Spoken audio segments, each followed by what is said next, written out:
জিলাত আছে ঠিক তেনেকুৱা চন্তক নামৰ ঠাইখন অসমৰ কোন জিলাত আছে এইটোৱে প্ৰশ্ন জিলাখনৰ নামটো লিখি দিব 1 পৰা 10লৈ ষ্টাৰ প্ৰশ্নতে এইকেইটাৰ ওপৰত বিবেচনা কৰিহে ফাইনেললৈ নিৰ্বাচনৰ ক্ষেত্ৰত অগ্ৰাধিকাৰ দিয়া হ'ব ফাইন মই দ্বিতীয় প্ৰশ্নলৈ গৈছোঁ তোতাপুৰী হাপুচ সিন্ধুৰা বাগিৰাপল্লী ৰত্নগিৰি চাউচা পাইলি হিমসাগৰ এইবিলাক এটা ফলৰ বিভিন্ন প্ৰকাৰ যেনে কলৰ বিভিন্ন প্ৰকাৰ আমি কওঁ জাহাজী কল থাকে মালভোগ কল থাকে হয়নে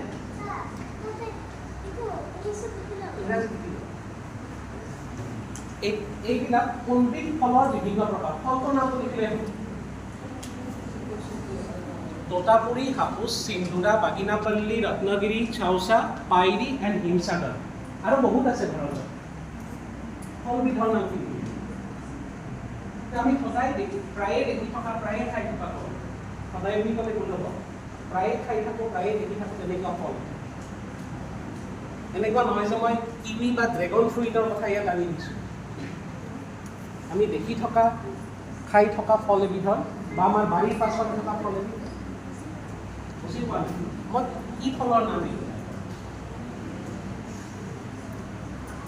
কি কোনবিধ ফলৰ প্ৰকাৰ যেনেকুৱা মই যদি তোমাক কওঁ জাহাজী মালভোগ এইবিলাক কি তুমি কি ক'বা ফল হয়নে ঠিক তেনেকৈ তোতাপুৰী হাপুচ সিন্ধুৰা এইবিলাক কি বুজিছা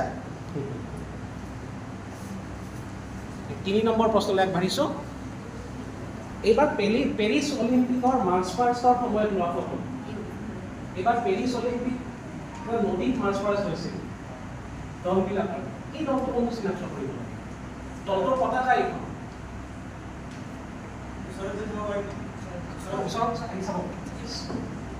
দলটো চিনাক্ত কৰিব লাগে কি দলৰ ছবি পেৰিছ অলিম্পিক 2024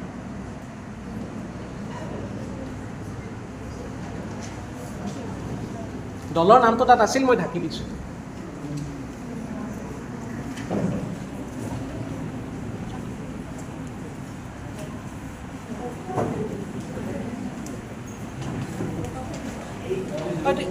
ইমান দেখা নোপোৱা হোৱা নাই মই ভাবোঁ যে আটাই উঠি আহিব লাগে ওচৰত গ'লে দেখা নাপায় তাতে মই ঢাকিয়ে দিছোঁ আশা কৰিছোঁ ইয়াত 10ম শ্ৰেণীলৈ পঢ়ি থকা ছাত্ৰ ছাত্ৰীহে আছে দেই 10ম শ্ৰেণীৰ ওপৰত যাতে কোনো নাই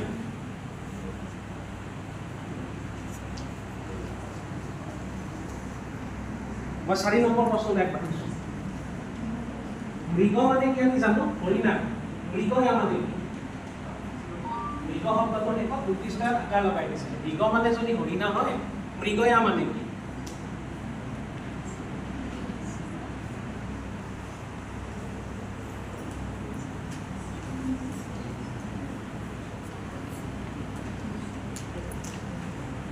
মই জানো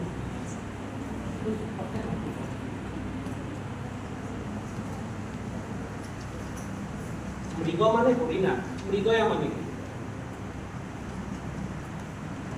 তোমালোকে যদি সাধু পঢ়া বা সাধু শুনা তাত বেছিভাগতে থাকে যে ৰজাই মৃগয়া কৰিবলৈ যাওঁতে অমুক কৰিলে তাৰপাছত ৰজা বিয়া হ'ল বা মৃগয়া কৰিবলৈ যাওঁতে ৰজাই কিবা দেখিলে তাৰপিছত ৰজাই সেই বস্তুটো বিচাৰে ঠিক তেনেকৈ মৃগয়া মানে কি মৃগ মানে হৰিণা মৃগয়া মানে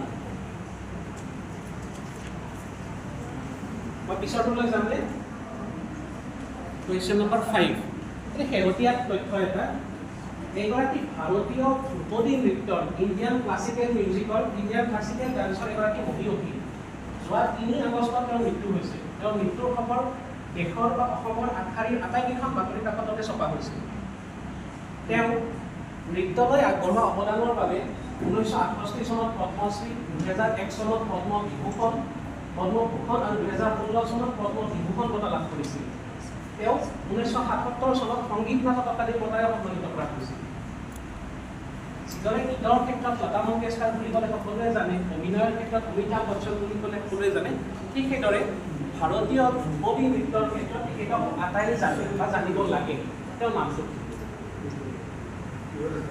নামৰ ক্ষেত্ৰত অকল উপাধিটো লিখিলে নহয় দেই এতিয়া মোৰ নাম সমুদ্ৰ ভৰদ্বাজ অকল ভৰদ্বাজ বুলি লিখি থ'লে নহ'ব বা অকল নামটো লিখি থ'লে নহ'ব কমেও যদি তেওঁ 3টা শব্দ আছে first name middle name last name 2টা শব্দ লিখিব লাগিব যেনে শচীন ৰমেশ তেণ্ডুলকাৰ, আমি ৰমেশটো নিলিখোঁ বেছিভাগ, শচীন তেণ্ডুলকাৰ বুলি ক'লে আমি বুজি পাওঁ, ঠিক তেনেকুৱা এওঁৰ নামটো 3টা শব্দৰে গঠিত, 2টা নামতে আমি বুজি পাওঁ, সেই 2টা শব্দটো মোক লাগে আইডেণ্টিফাই।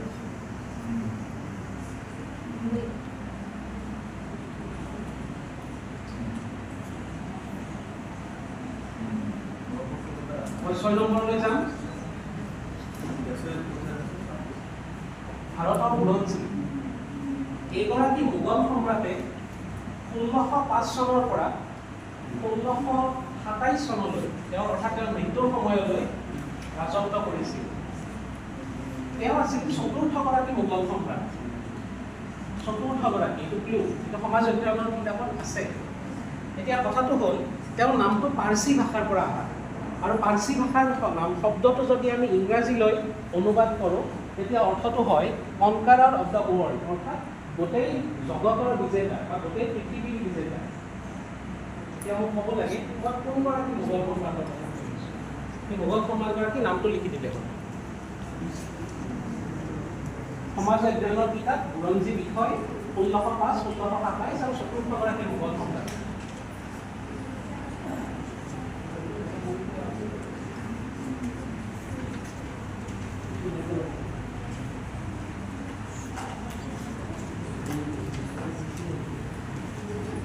মই 7 নম্বৰ প্ৰশ্নলৈ যাম।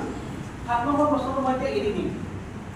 এইটো চাউণ্ড এটা আছিল, যেকেইটা প্ৰশ্নত চাউণ্ড আছে মই চাউণ্ডৰ প্ৰশ্নকেইটা এৰি দিম, তোমালোকে 7 নম্বৰটো খালী ঠাই ৰাখিবা, 7 নম্বৰটো খালী ৰাখিবা। মই যেতিয়া চাউণ্ডটো ঠিক হ'ব প্ৰিলিমছৰ শেষত মই যেকেইটা চাউণ্ড আছে বা ভিডিঅ' আছে মই এইকেইটা আকৌ বজাম।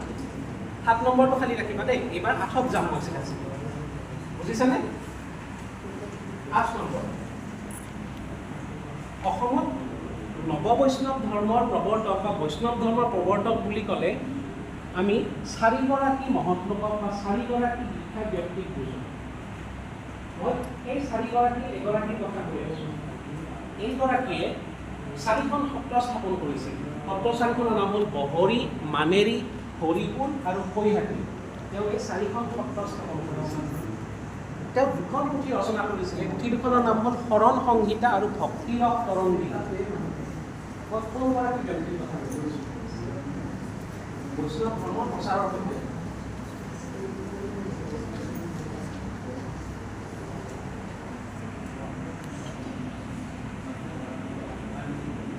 মই কাৰ কথা কৈছোঁ? নামটো লিখি দিলে হ'ল। এইটো ক্লু লাগিব নেকি? কিমানক লাগে? উত্তৰটো শ্ৰীমন্ত শংকৰদেৱ নহয়। এইটো নিলিখিবা, যদি শ্ৰীমন্ত শংকৰদেৱ বুলি লিখি থোৱা ভুল হ'ব। হ'ব, গতিকে বেলেগ কিবা লিখিবা।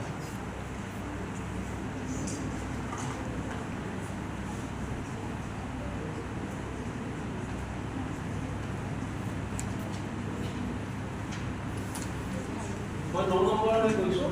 এইটো এটা অডিঅ' বা ভিডিঅ' আছে, মই স্কিপ কৰিলোঁ। এইটো খালী ঠাই এৰিবা। 7 নম্বৰটো এৰিব দিছোঁ প্ৰথম, আৰু 9 নম্বৰটো এৰিব দিছোঁ দেই। এইটো একো নিলিখিবা। পাছত মোক নক'বা যে আমি নম্বৰ লিখা পঢ়িব। 7 আৰু 9, 7 and 9, you have to skip these questions. 7 আৰু 9 তোমালোকে এৰি চলিব লাগিব, হ'ব? 10 নম্বৰ প্ৰশ্ন। এই মেচিনটোৰে কি কৰা হয়?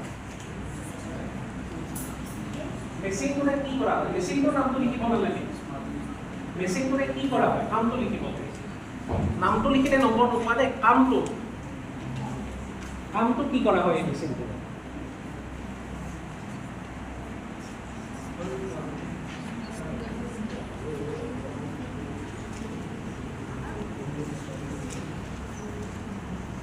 বুজিছানে? এই মেচিনটো কি কৰিবলৈ ব্যৱহাৰ কৰা হয়? হস্পিটেলত, ফাৰ্মাচীত, ঘৰত কি কৰা হয়? ঠিক আমাৰ অসমীয়াৰ প্ৰশ্ন যদি এতিয়া আছে প্ৰথম 5টাত 1 নম্বৰ থাকে, তাৰে পিছত 2 নম্বৰ থাকে, কোনোবাটো দশমিক 2-5 থাকে, ঠিক তেনেকুৱা। হ'ব, মই প্ৰত্যেকটো প্ৰশ্নত স্কৰিং পেটাৰ্ণবিলাক মই লিখি দিছোঁ। হ'ব, মই কৈ যাম। ইয়ালৈকে প্ৰত্যেকটো প্ৰশ্নত 2 নম্বৰকৈ আছিল। শুদ্ধ হ'লে 2 পাব, নিলিখিলে বা ভুল উত্তৰ নিলিখিলে বা ভুল উত্তৰ লিখিলে নম্বৰ পতা নাযায়। ইয়াৰ পাছত নম্বৰৰ বা স্কৰিং পেটাৰ্ণটো বেলেগ। 11 নম্বৰ প্ৰশ্ন। এইটোতো 2 নম্বৰে আছে। এইটো 2 নম্বৰে আছে। In the list of countries in alphabetical order, which country comes last? যদি আমি গোটেই পৃথিৱীত থকা দেশবিলাকৰ নামবিলাক বৰ্ণানুক্ৰমে লিখোঁ, এৰে কি হয় লিখিলোঁ, তাৰপিছত বিৰে কি হয় লিখিলোঁ, তাৰপিছত চিৰে কি হয় লিখিলোঁ, এনেকৈ যদি বৰ্ণানুক্ৰম এলফাবেটিকেল অৰ্ডাৰত লিখোঁ, শেষৰ ৰাষ্ট্ৰখনৰ নাম, শেষৰ দেশখনৰ নাম।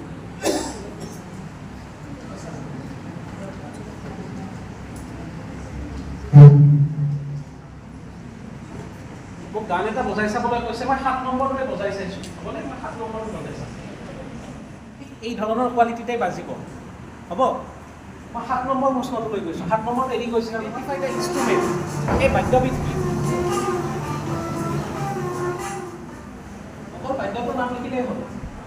মনে হৈছে বেহেলা আৰু বীণা বুলি লিখে, এই দুটা নহয় নেকি? বেহেলা আৰু বীণা নহয়, তাৰ বাদে বেলেগ কিবা। আমি 9 নম্বৰ প্ৰশ্নটো লৈ যাম। 9 নম্বৰ প্ৰশ্নটো এৰি গৈছিলোঁ। প্লে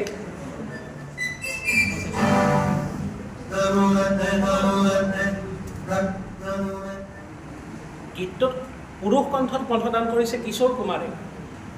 এই পুৰুষ অভিনেতাগৰাকীৰ নামটো কি? এইটো লিখিব। এইটো 9 নম্বৰ প্ৰশ্ন। পুৰুষ কণ্ঠটো হ'ল কিশোৰ কুমাৰৰ। এই পুৰুষ অভিনেতাগৰাকী কোন? অভিনেতা মানে পুৰুষ অভিনেতাগৰাকী কোন?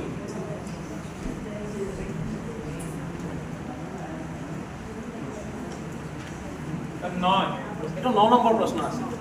এই বাদ্য যিটো মই দেখালোঁ এইটো আছিল 7 নম্বৰ আৰু অভিনেতাজনটো হ'ল 9 নম্বৰ। এইটো হ'ল 10 নম্বৰ হৈছে, 11 নম্বৰ হৈছে, মই এতিয়া 12 নম্বৰলৈ যাম, হ'ব? সকলোৰে 11লৈ হৈছে নহয়? Yes, okay. 12 নম্বৰ প্ৰশ্ন, এইটো অডিঅ' এটা আহিব, আমি অডিঅ'টো শুনি লওঁ। 12 নম্বৰ প্ৰশ্ন।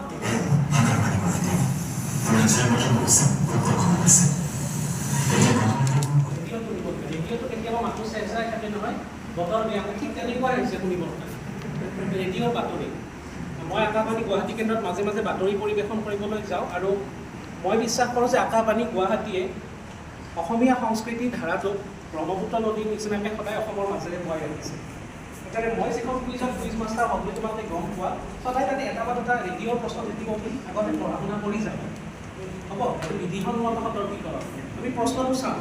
প্ৰশ্নটো হ'ল, আকাশবাণী গুৱাহাটী কেন্দ্ৰই প্ৰতিদিনে পুৱা আৰু সন্ধিয়া এবাৰকৈ, অৰ্থাৎ পুৱা এবাৰ আৰু সন্ধিয়া এবাৰ 15 মিনিট জোৰা আঞ্চলিক বাতৰি সম্প্ৰচাৰ কৰে। এইটো আঞ্চলিক বাতৰিৰ ক্লিপ এটা আছে। সময় দুটা কি কি? পুৱা কেইটা বজাত আঞ্চলিক বাতৰি প্ৰচাৰ হয়, সন্ধিয়া কেইটা বজাত আঞ্চলিক বাতৰি প্ৰচাৰ হয়। সময় দুটা লিখিলে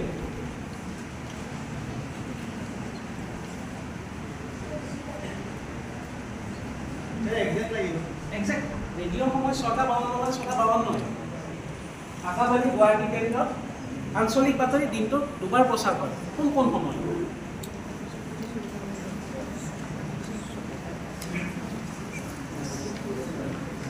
একজেক্ট সময়টো লাগিব, ওচৰে পাজৰে হ'লে নহ'ব। মাইনাছ মাৰ্কিং নাই। এইটোত এটা শুদ্ধ লিখিলে 1 নম্বৰ পাবা, দুয়োটা শুদ্ধ লিখিলে 2 নম্বৰ পাবা। পুনলে নম্বৰ কটা নাযায়, এটাত 1কৈ। যদি আঞ্চলিক বাতৰি নিৰ্দিষ্ট ছেকেণ্ডো আছে, যেনে পুৱা 7:02:03 ছেকেণ্ডটো লিখিব লাগিব, যদি আছে। যদি নাই লিখিব নালাগে।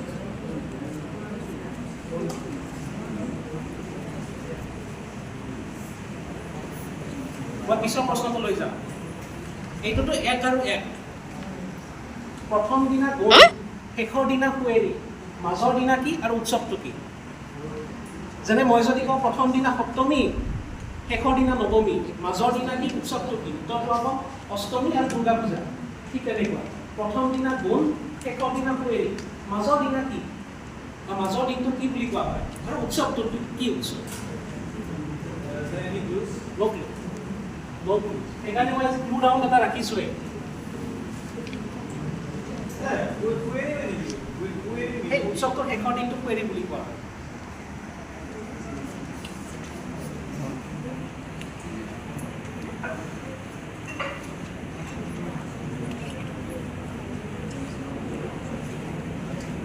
বুজি পাইছা নহয়? এটা লিখিলে 1, দুয়োটা লিখিলে 2। মাজৰ দিনটোৰ নামটো লিখিব লাগে আৰু উৎসৱটোৰ নামটো লিখিব লাগে। বিখ্যাত উৎসৱ, বিখ্যাত উৎসৱ অসমৰে। আজিৰ কুইজখন জেনেৰেল কুইজ, টিটেড ৱাৰ্ডছ আছাম। অৰ্থাৎ সাধাৰণ বিষয়ক কুইজ কিন্তু অসমৰ ফালে বেছি প্ৰাধান্য দিয়া। এটা 13 নম্বৰ প্ৰশ্ন। 14 নম্বৰ প্ৰশ্নটো মোৰ প্ৰিলিমছৰ আটাইতকৈ ভাল লগা প্ৰশ্ন। কোনটো ইংৰাজী মাহৰ মাজভাগত আহাৰ মাহটো আৰম্ভ হয় আৰু কোনটো ইংৰাজী মাহৰ মাজভাগত কাতি মাহৰ জ্যোতি পৰে? বুজিছানে প্ৰশ্নটো? মোক দুটা অসমীয়া মাহৰ নাম লাগে, বহাগৰ পৰা চ'তৰ ভিতৰত হ'ব। হ'ব? এটা অসমীয়া মাহৰ মাজভাগত আহাৰ মাহটো আৰম্ভ হয়, অৰ্থাৎ এটা ইংৰাজী মাহৰ মাজভাগত আহাৰ মাহটো আৰম্ভ হয় আৰু ঠিক একেদৰে এটা ইংৰাজী মাহৰ মাজভাগত কাতি মাহ শেষ হয় বা কাতি মাহৰ জ্যোতি পৰে। মানে ইংৰাজী মাহ দুটা কি ক'ব লাগে?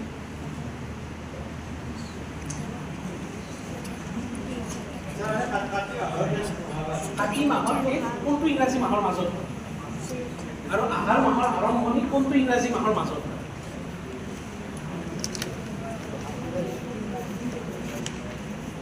এইবিলাক প্ৰশ্ন কুইজৰ কিতাপত নাথাকে কেতিয়া। কুইজলৈ গ'লে সদায় চকু কাণ মনৰ খিৰিকী গোটেইবিলাক খুলি যাব লাগে বুলি মই ভাবোঁ। মাহ দুটাৰ নাম লিখিব লাগে। জানুৱাৰীৰ পৰা ডিচেম্বৰৰ ভিতৰতে দুটা হ'ব, জানুৱাৰী আৰু ডিচেম্বৰ হ'ব পাৰে, নহ'ব পাৰে। এটা হ'লে 1 নম্বৰ, দুটা হ'লে 2 নম্বৰ। কাতি মাহটো শেষ হোৱা। এইটো 1+1। দৰং জিলাৰ ক্ষেত্ৰত দৰঙী, ধুবুৰীৰ ক্ষেত্ৰত হাতীমা পুতলা, কামৰূপ মহানগৰৰ ক্ষেত্ৰত কদমী আৰু ততলা, আৰু নলবাৰীৰ ক্ষেত্ৰত হ'ল প্ৰজ্ঞা আৰু প্ৰজ্ঞান। এতিয়া একেদৰে যদি আমি গোটেই অসমৰ জিলাবিলাকৰ এখন তালিকা বনাওঁ, মৰিগাঁৱৰ ক্ষেত্ৰত যিটো নাম হ'ব সেই নামটো অসমৰ বিখ্যাত কবিগৰাকীৰ নামৰ লগত একে। কবিগৰাকীৰ নামৰ লগত এতিয়া আমি ক'ব লাগে এই কবিগৰাকীৰ নামটো কি বা মৰিগাঁৱৰ ক্ষেত্ৰত হ'ব লগা শব্দটো কি আৰু মই কিহৰ বিষয়ে কৈ আছোঁ, এখন কিহৰ তালিকা। কেইদিনমান আগতে বাতৰি কাকতত খুব চৰ্চা হৈছে এতিয়া, কিন্তু এইবিলাক মই ভাবোঁ ফেচবুকত নহা খবৰ। আজিকালি খবৰবিলাক দুভাগত ওলাব পাৰে, ফেচবুকত অহা খবৰ আৰু নহা খবৰ, এইবিলাক নহা খবৰ।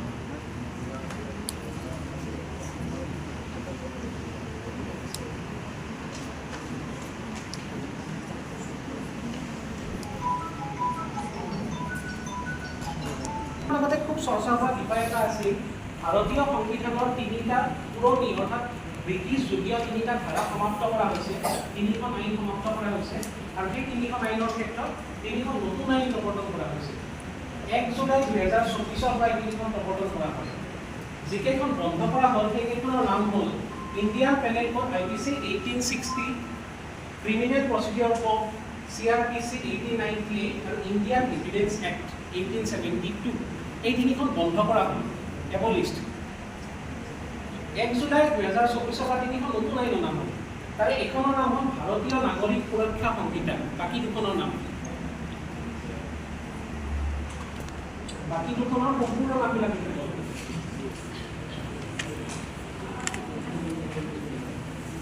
One of the 3 new laws in the is the Bharatiya Nagarik Suraksha Samhita, named the other 2. শেষৰ ফালে স্বৰ্গদেৱ কমলেশ্বৰ সিংহৰ দিনত অসমত এটা বিদ্ৰোহ হৈছিল। এই বিদ্ৰোহটোৰ নাম আছিল দণ্ডুৱা দ্ৰোহ। এইটো সমাজ অধ্যয়নত আছে।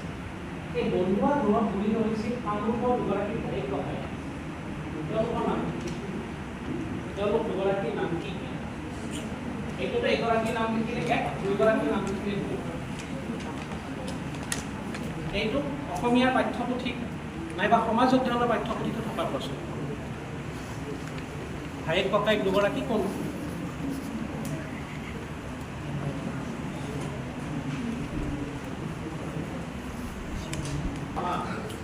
এইটোত এটা শুদ্ধ উত্তৰত 0.25কে আছে, অৰ্থাৎ 4 ভাগত এভাগকে নম্বৰ আছে। এইটো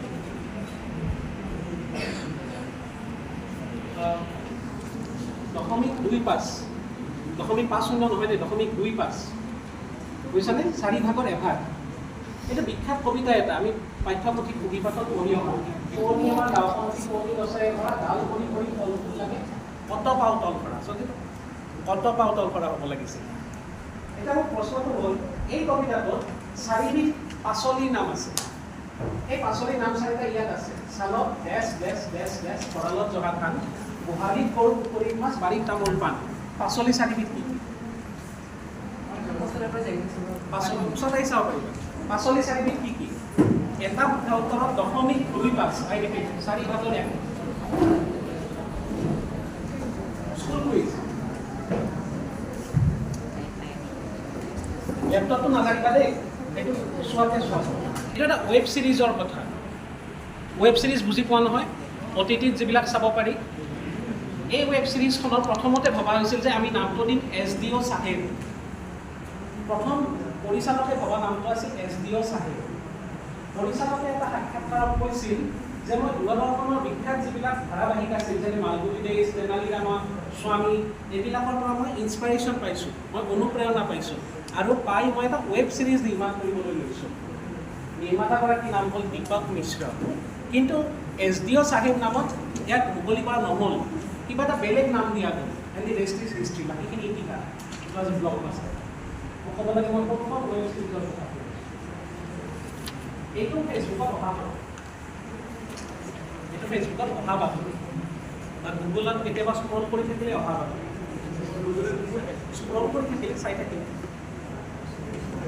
SDO চাহেবে ক্লু মানে কেনা মানে কিছুমান যিখিনি ৱেব ছিৰিজ পঞ্চায়ত মিৰ্জাপুৰ সেনা তেনেকুৱাই নামটো ধৰা হ'ল নামটো পঞ্চায়ত বা ধৰা হ'ল নামটো মিৰ্জাপুৰ তেনেকুৱাই কিবা এটা হ'ব যদি তুমি ভাবিছা পঞ্চায়ত লিখি দিয়া যদি তুমি ভাবিছা যে মিৰ্জাপুৰ হ'ব মিৰ্জাপুৰ লিখি দিয়া ঠিক তেনেকুৱা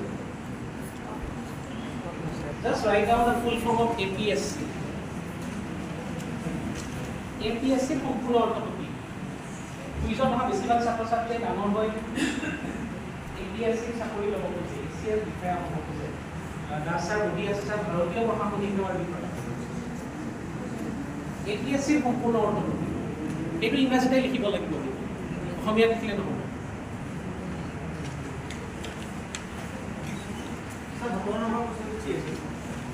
মই এবাৰ গোটেইখিনি ৰিভিউ কৰিম কাৰণ মই পিছতো দল কমাইছে মই দেখিছোঁ APSC সম্পূৰ্ণ অৰ্থ প্ৰশ্নটো আছিল SDO চাহেব I will be quick I will run fast 19 number SDO চাহেব ৱেব ছিৰিজটো কি 18 নম্বৰ প্ৰশ্ন আমাৰ গাঁও কবিতা থকা পাচলি চাৰিবিধ কি 15 নম্বৰ প্ৰশ্ন হাৰি ককাইক দুগৰাকী কোন কোন 16 নম্বৰ প্ৰশ্ন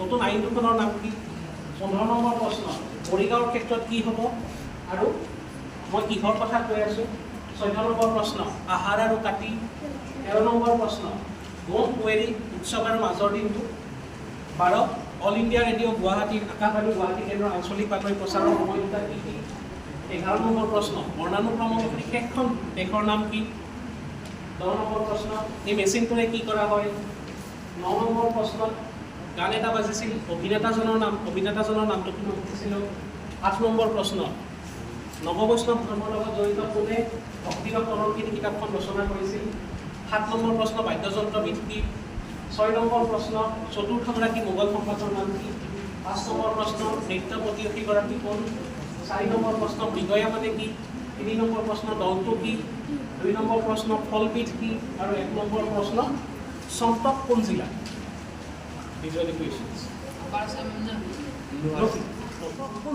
কোন জিলাত গোলাঘাট নগাঁও দৰ্শকৰ পুৰস্কাৰ আছে নেকি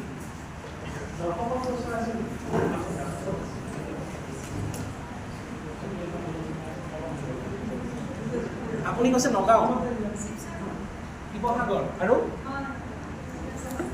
আৰু কি জিলাৰ নাম কৈছে চন্তক কোন জিলাত চন্তক মৰিয়নি মাজুলী কিমান বাৰ কোন জিলাত শিৱসাগৰ বাইদেৱে শুদ্ধ উত্তৰ দিছে শিৱসাগৰ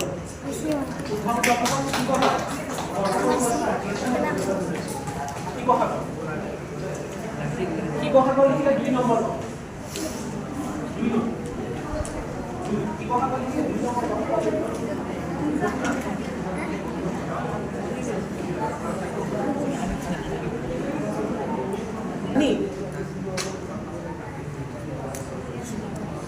দুই নম্বৰ প্ৰশ্ন ফলটো কি আছিল মেংগো আৰু মধুৰিআম আৰু আপেল আৰু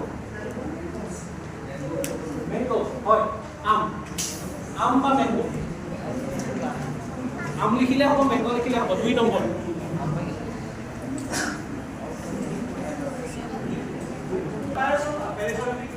sorry umpires মানে পেৰিছ অলিম্পিকৰ আম্পায়াৰ সকল নহয় yes fantastic আচ্ছা কৰি বজাব লাগে ৰিফিউজি অলিম্পিক মানে যিবিলাক দেশৰ পৰা বাহিৰত থকা তেওঁলোকে কি কৰিছিল এটা দল গঠন কৰিছিল দলটোৰ নাম দিয়া আছিল ৰিফিউজি অলিম্পিক তেওঁলোকে শান্তিৰ প্ৰতীক হিচাপে গোটেই দলটো আৰু অলিম্পিকৰ লগতে নিজৰ লগ হিচাপে লৈছিল ৰিফিউজি অলিম্পিক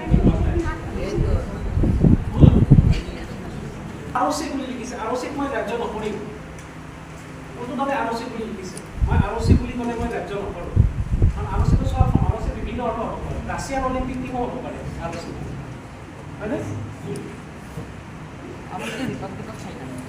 আৰচিটো নহয়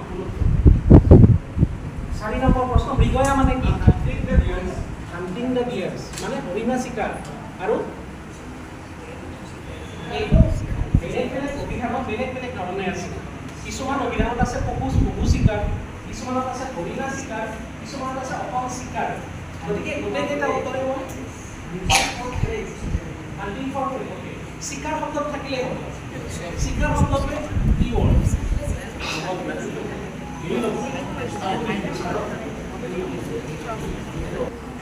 হৰিণা চিকাৰ এইটোৱে চিকাৰ শব্দত থাকিব লাগিব বেলেগ অভিধানত বেলেগ ধৰণে আছে আনকি হেমপুকৰ বেলেগ সংস্কৰণতো এইটো বেলেগ ধৰণে আছে 5 নম্বৰ কাৰ ছবি ৰিচেণ্ট জিকে সৰি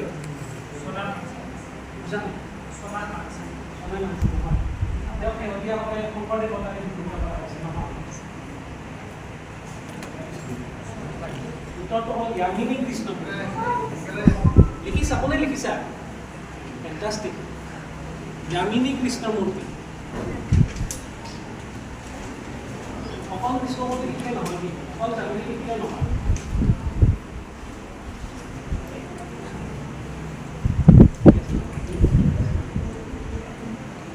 ছয় নম্বৰ প্ৰশ্ন চতুৰ্থগৰাকী মোগল সম্ৰাট জাহাংগীৰ এইটো হয় জাহাংগীৰে সম্ৰাট জাহাংগীৰ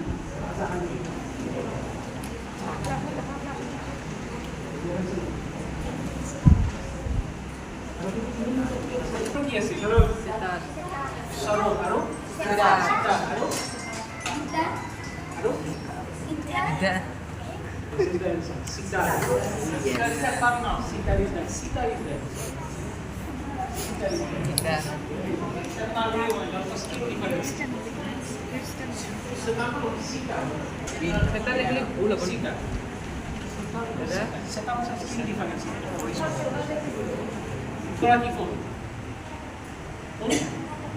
মাধৱদেৱ আৰু কি লিখিছা দামোদৰদেৱ আৰু মুৰাৰীদেৱ হৰিদেৱ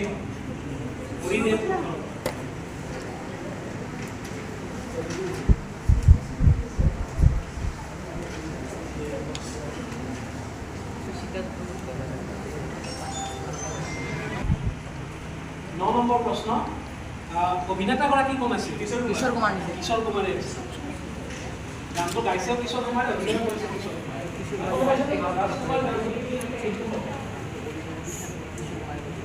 কিশোৰ কুমাৰ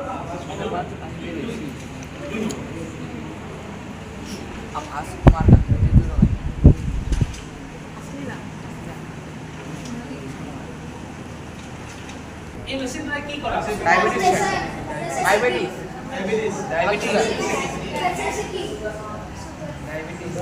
সুগাৰ কি সকলে লিখিছে হাত দাঙাচোন ওকে সুগাৰ জোখা কি সকলে লিখিছে হাত দাঙা প্ৰেছাৰ জোখা কি সকলে লিখিছে যিসকলে প্ৰেছাৰ জোখা লিখিছে এইটো ভুল যিসকলে ডায়াবেটিস বা সুগার শব্দটো আছে এইটো শুদ্ধ use to measure the blood sugar level এই মেচিনটোৰ নাম গ্লুকোমিটাৰ মেচিনটো হ'ল গ্লুকোমিটাৰ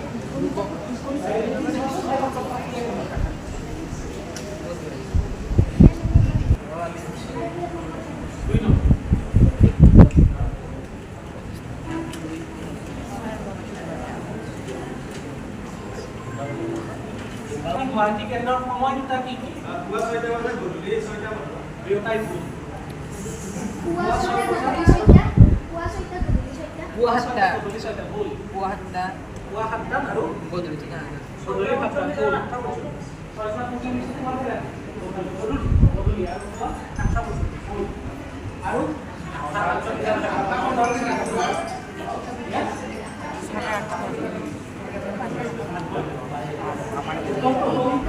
ৰাতিপুৱা 9 বজাত আৰু সন্ধিয়া 6:45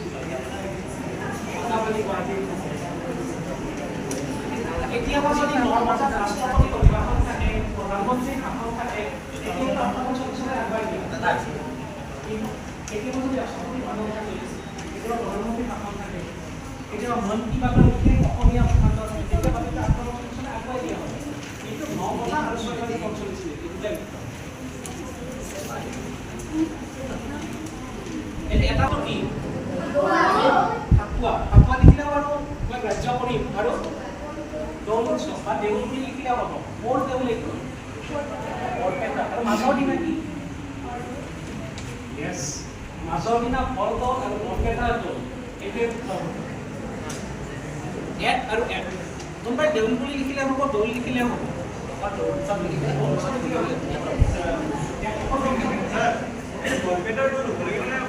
অকল দৌল লিখিলে হ'ব। একে নামত অসমৰ বেলেগ ঠাইতো পালন কৰা যদি দেউল চাব যায়, এইটো এটা মই এইবাৰ বৰপেটাত যাওঁতে তাত এটা টি চাৰ্ট এটা কিনিবলৈ পোৱা গৈছিলে। টি চাৰ্টটো মই ফটো উঠাই আনিছিলোঁ। এই আলু ভাজা আৰু ৰাঙা ডিমাটো খুব বিখ্যাত, হ'লে নোখোৱাকৈ নাহিব। এক প্লেটত 40-50 টকামান লয় আৰু বহুদিনলৈ হাতৰ পৰা ৰংটো নাযায়।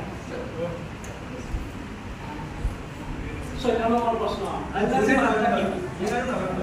জুন আৰু নৱেম্বৰ আৰু অক্টোবৰ মাৰ্চ জুন আৰু নৱেম্বৰ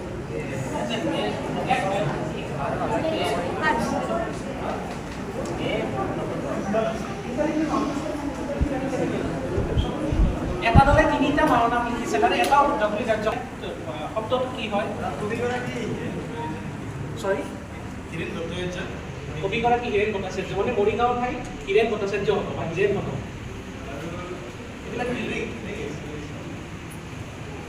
সম্পূৰ্ণ মোৰফালৰ পৰা 2টা কলম দিয়া হ'ব।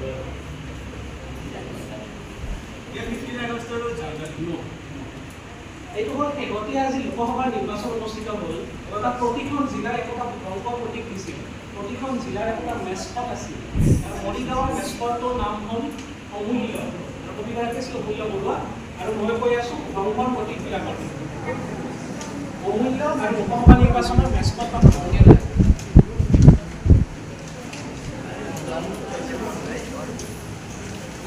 আইন দুখন কি কি? ভাৰতীয় ন্যায় সংহিতা আৰু ভাৰতীয় সাক্ষ্য অধিনিয়ম। এই সম্পূৰ্ণ শুদ্ধ হ'লেহে শেষ পাব। এটা লিখে ভাৰতীয় ন্যায় সংহিতা আৰু ভাৰতীয় সাক্ষ্য অধিনিয়ম।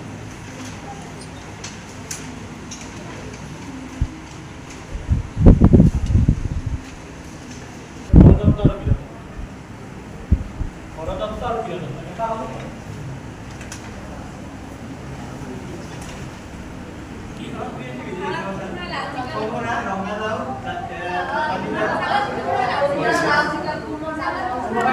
কি কৈছা?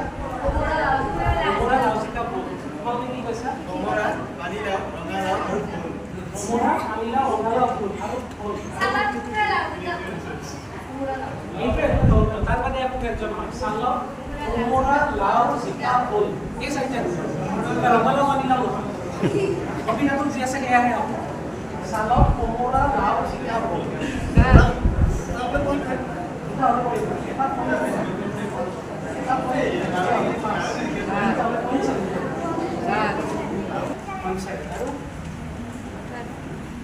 পঞ্চায়তে লিখিছে নেকি চব? এইকাৰণে উত্তৰটো অডিঅ'ত আহিব। অডিঅ'টো নহয় পঞ্চায়ত পঞ্চায়ত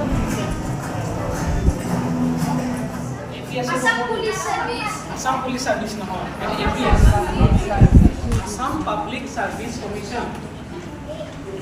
এইটো 2 নম্বৰ।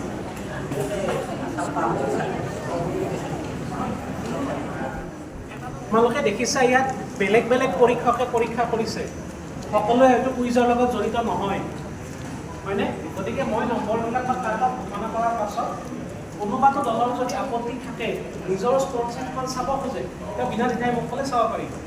হ'ব? Cut off is 18 with 5 stars. 18 number পাইছে আৰু তাৰ ভিতৰত 5টা প্ৰশ্নৰ শুদ্ধ উত্তৰ হৈছে। এইটো কাট অফ। মই শীৰ্ষ দলকেইটাৰ নাম ঘোষণা কৰিছোঁ। প্ৰথম স্থান পাইছে 24 নম্বৰ হিমলীনা বৰুৱা, শংকৰদেৱ শিশু নিকেতন ঘগ্ৰাপাৰ, আৰু মঞ্জিষ্ঠা কুমাৰ, শংকৰদেৱ শিশু নিকেতন ইচ্ছা ডগৰীয়া। তোমালোক তাতে বহি থাকা এতিয়া। পৰৱৰ্তী দলটোৱেও 24 নম্বৰে লাভ কৰিছে। প্ৰিন্স উজিৰ 10ম শ্ৰেণী আৰু দৃষ্টি উজিৰ 6ষ্ঠ শ্ৰেণী, শংকৰদেৱ শিশু নিকেতন হাথিনাপুৰ। হাথিনাপুৰ ক'ত আছে? কোন ঠাইত আছে? পাঠশালাৰ ওচৰত আছে। 20 নম্বৰ লাভ কৰিছে শংকৰদেৱ শিশু নিকেতন টিহুৰ হিমাংশু ডেকা আৰু কৃষ্ণকান্ত সন্দিকৈ উচ্চতৰ মাধ্যমিক বিদ্যালয়ৰ 20 নম্বৰ পাইছে। 19.5 বিবেক বৰ্মন আৰু সুভাষ আহমেদ স্কুল নলবাৰী। 19 নম্বৰ লাভ কৰিছে সৌম্যদীপ শৰ্মা আৰু শাশ্বতী শৰ্মা, স্কুলৰ নাম লিখা নাই, নালন্দা পাব্লিক স্কুল। অ'কে, এইকেইটা মই 5টা দলৰ নাম ক'লোনে? মই 5টা কৈছোঁ, এই 5টা চিলেকশ্যন পাইছে। আৰু দুটা দল, এই দুটা দলে 18 নম্বৰকৈ পাইছে আৰু 5টাকৈ ষ্টাৰ প্ৰশ্নৰ শুদ্ধ উত্তৰ দিছে। এই দুটা দলৰ মাজত টাই হৈছে আৰু এই দুটা দলৰ মাজত মই টাই ব্ৰেক কৰিম আৰু টাই ব্ৰেক কৰাৰ পিছত যিটো দলে ফাইনেল পায় একদম প্ৰশ্নটো দল হিচাপে ফাইনেল লৈ যাব। দল দুটা হ'ল, প্ৰথমটো হ'ল হেমা কলিতা আৰু হৰ্ষিক ভৰদ্বাজ। এই দলটোৱে 18 নম্বৰ পাইছে। দলটো ক'ত আছে? হেমা আৰু হৰ্ষিক। এই দলটোৱে 18 নম্বৰ পাইছে আৰু 5টা ষ্টাৰ প্ৰশ্নৰ শুদ্ধ উত্তৰ দিছে। ঠিকে আছেনে নম্বৰ? ঠিকে আছে, ইমানে পাব লাগে। আৰু বিকেবি নলবাৰীৰ ইচ্ছিত ৰাজ বৰুৱা আৰু স্পন্দন প্ৰতীম কলিতা, ক'ত আছে দলটো? এই দলটোৱে 18 নম্বৰ পাইছে, 5টা ষ্টাৰ শুদ্ধ আছে। ঠিক আছে? অ'কে, এই দুটা দলৰ মাজত টাই হৈছে আৰু দলটাৰ মাজত টাই ব্ৰেক কৰাৰ পাছত ফাইনেল শুনিছানে? কোনো নাই। মই প্ৰশ্ন দিম, প্ৰত্যেকটো প্ৰশ্নৰ শুদ্ধ উত্তৰত 2 নম্বৰকৈ থাকিব। হ'ব? প্ৰত্যেকটো প্ৰশ্নৰ শুদ্ধ উত্তৰত 2 নম্বৰকৈ আছে। যদি তোমালোকে উত্তৰটো লিখি ব্ৰেকেটত ষ্টাৰ বুলি লিখি দিয়া, STAR, ষ্টাৰ বুলি লিখাৰ পিছত শুদ্ধ হ'লে 2 ঠাইত 4 পাবা আৰু ভুল হ'লে 1 কটা যাব। বুজিছানে? চবতে লিখিব পাৰা। একদম যদি চিয়ৰ হোৱা তোমালোকে উত্তৰটো শেষত যেনে অসমৰ মুখ্যমন্ত্ৰী নাম আছিল ডক্টৰ হিমন্ত বিশ্ব শৰ্মা, এটা ষ্টাৰ বুলি লিখি দিবা, তেতিয়া 4 নম্বৰ পাব। কিন্তু অকল ষ্টাৰ বুলি লিখিছা, উত্তৰ একো লিখা নাই, ভুল হৈছে, তেতিয়া 1 কটা যাব। আৰু যদি একো নিলিখা তেতিয়া হ'লে 2, নিলিখিলে বা ভুল হ'লে নম্বৰ কটা নাযায়। ক্লিয়াৰ? নিজৰ কাগজখনৰ পিছফালে 1ৰ পৰা 5।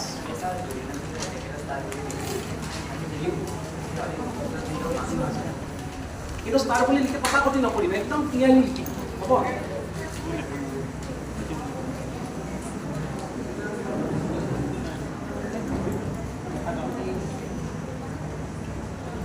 অ'কে,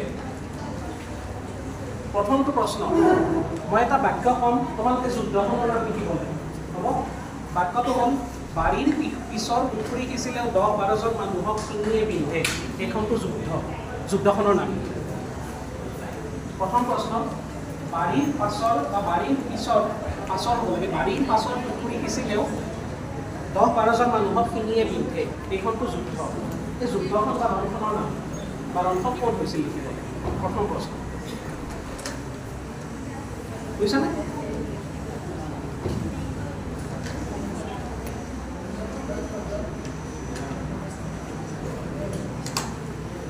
বুজিছা?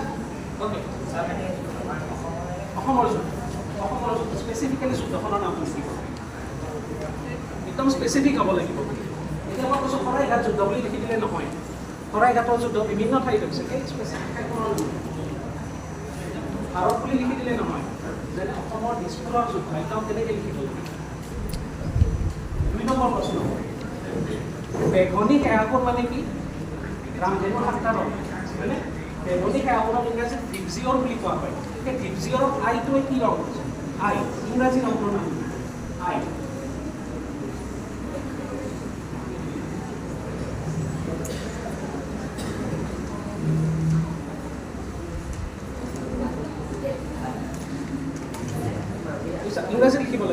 অসমীয়াত ইংৰাজী ষ্টাৰ দিলে 4 -1 ষ্টাৰ দিলে +2 0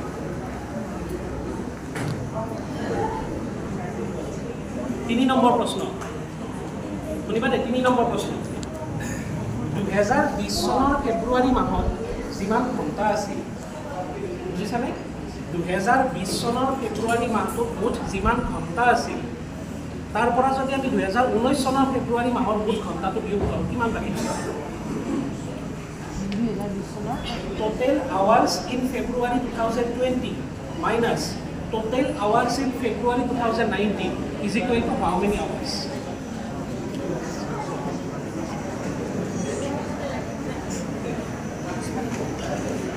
Okay, please be quiet. Please be quiet. I request all of you to be please quiet and cooperative. 3 number প্ৰশ্নটো হ'ল 2020 চনৰ ফেব্ৰুৱাৰী মাহৰ মুঠ ঘণ্টা বিয়োগ 2019 চনৰ ফেব্ৰুৱাৰী মাহৰ মুঠ ঘণ্টা সমান কিমান ঘণ্টা?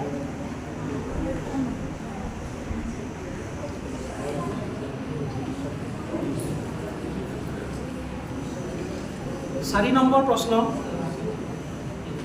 নম্বৰ প্ৰশ্ন হেমক শুনিবা 4 নম্বৰ প্ৰশ্ন এই বস্তুটো দেখা গৈছিল 1835 1910 আৰু 1986 চনত 1835 চনত দেখা গৈছিল 1910 চনত দেখা গৈছিল 1986 চনত দেখা গৈছিল তাৰপিছত 2061 চনৰ 27 জুলাই দেখা যাব 27 জুলাই 1961 এই বস্তুটো তাৰ পাছত আকৌ দেখা যাব 27 মাৰ্চ 2134 2134 চনৰ 27 মাৰ্চত পুনৰ দেখা যাব এই বস্তুটো প্ৰায় 75 বছৰৰ মূৰে মূৰে দেখা যায় কি কিহৰ কথা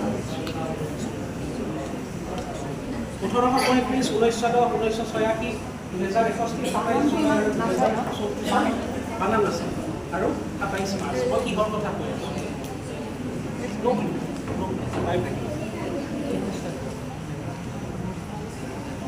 আৰু শেষৰ প্ৰশ্নটো হ'ল স্কাৰ্বি ৰোগ কি ভিটামিনৰ অভাৱ স্কাৰ্বি ৰোগ কি ভিটামিনৰ অভাৱ deficiency of which vitamin causes scurvy SCERVEY scurvy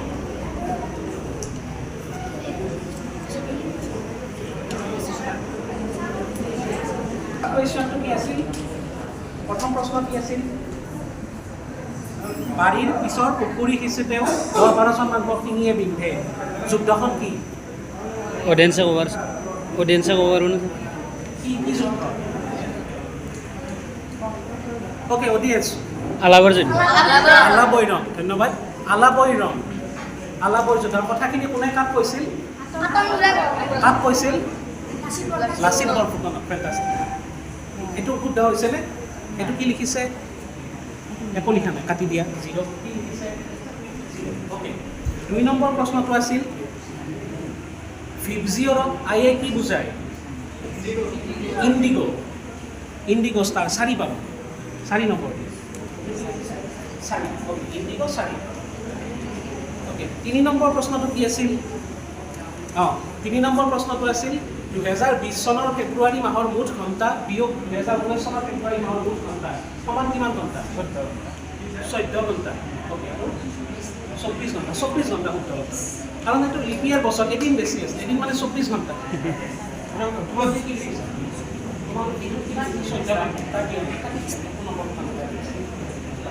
তোমালোকে ষ্টাৰ দিছা ওকে এইটো ষ্টাৰ দিছে 24 ঘণ্টা 4 হ'ল ওকে তাৰপিছৰ প্ৰশ্নটো আছিল চনবিলাক কৈ দিছিলোঁ কি দেখা যাব হেলিৰ ধূমকেতু কি লিখিছে মেট্ৰা গ্ৰেজিং নহয় হেলি শব্দত থাকিব কাটি দিয়ক ওকে আৰু শেষৰ প্ৰশ্নটো আছিল কি ভিটামিনৰ অভাৱত স্কাৰ্বি ৰোগ হয় ভিটামিন চি ওকে স্টাৰ 4 এইটো লিখি দিছে 4 এইটো ৰাউণ্ডৰ শেষত দুয়োটা দলে পুনৰ 12 নম্বৰ পাইছে আচ্ছা তাই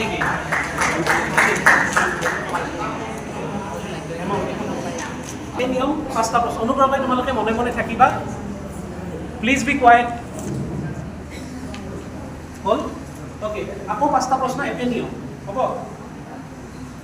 ৰাষ্ট্ৰীয় বিজ্ঞান দিৱস কোনদিনা নেশ্যনেল সায়েন্স ডে কোনদিনা লিখিব লাগিব এটাই নিয়ম ৰাষ্ট্ৰীয় বিজ্ঞান দিৱস কোনদিনা নেশ্যনেল সায়েন্স ডে ৰাষ্ট্ৰীয় বিজ্ঞান দিৱস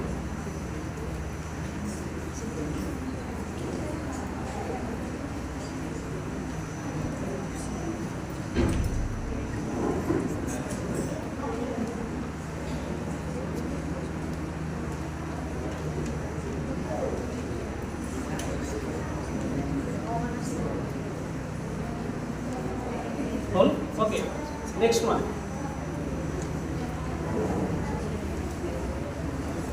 নিমখৰ ৰাসায়নিক সংকেত কি chemical name of common salt সাধাৰণ নিমখৰ ৰাসায়নিক নামটো কি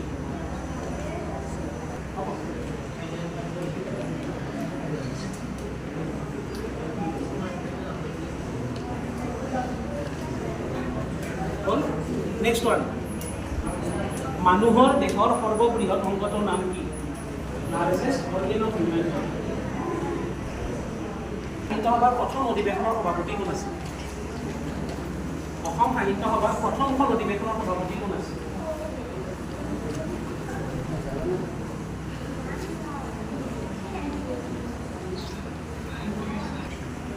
(2007) চনৰ T20 বিশ্বকাপ ক্ৰিকেট প্ৰতিযোগিতাৰ ৰানাৰ্ছ আপ দল কোনটো আছিল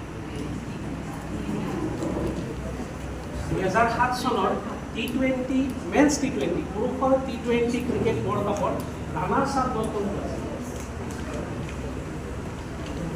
হল ৰাষ্ট্ৰীয় বিজ্ঞান দিৱস হ'ল 28 ফেব্ৰুৱাৰী 28 ফেব্ৰুৱাৰী এতিয়ালৈকে লিখিছে জিৰ' এইটোলৈ কিমান পাইছে 4 নম্বৰ ওকে 2 নম্বৰ প্ৰশ্নটো কি আছিল নিমখৰ ৰাসায়নিক সংকেত কি NaCl বা সোডিয়াম ক্লোৰাইড ষ্টাৰ দিছে 4 নম্বৰ পাব আৰু ষ্টাৰ দিছে 4 নম্বৰ পাব ওকে তাৰ পিছৰ প্ৰশ্নটো আছিল মানুহৰ দেহৰ সৰ্ববৃহৎ অংগ কি হয় মানুহৰ দেহৰ সৰ্ববৃহৎ ছাল স্কিন এইটোলৈ কি লিখিছে লিভাৰ নহয় নম্বৰ কি লিখিছে চকলেট ষ্টাৰ দিছে -1 ওকে তাৰ পিছৰ প্ৰশ্নটো আছে অসম সাহিত্য সভাৰ প্ৰথমখন অধিৱেশনৰ সভাপতি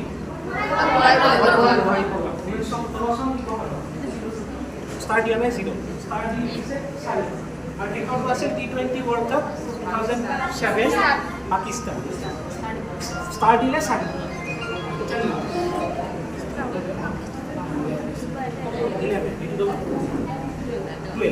ওকে সো এটা দলৰ 12 নম্বৰ এটা দলৰ 11 নম্বৰ আৰু 12 নম্বৰ লাভ কৰা দলটো হ'ল ইক্সিত দাস বৰুৱা আৰু স্পন্দন প্ৰতীক কলিতা তেওঁলোকৰ ষষ্ঠটো দল okay I will quickly go to fifth one prince আৰু দৃষ্টি সন্মুখলৈ আহিব লাগে প্ৰিন্স আৰু দৃষ্টি সন্মুখলৈ আহিব লাগে ফাষ্ট প্ৰিন্স আৰু দৃষ্টি বি ফাষ্ট টিম এ ৰ পৰা টিম সি লৈ A B C D E F F লৈ D A B C D team A no sorry B J okay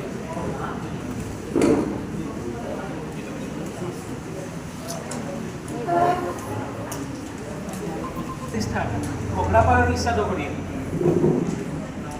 sit A B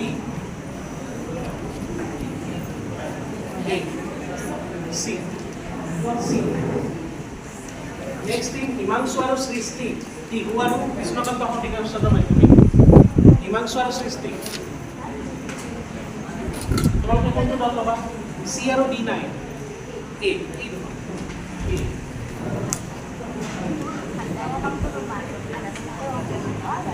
বিবেক আৰু সুৰজ 19.5 A লৈছে F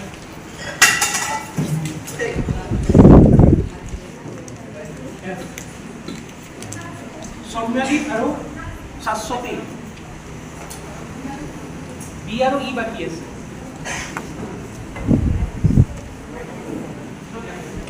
বি আৰু ই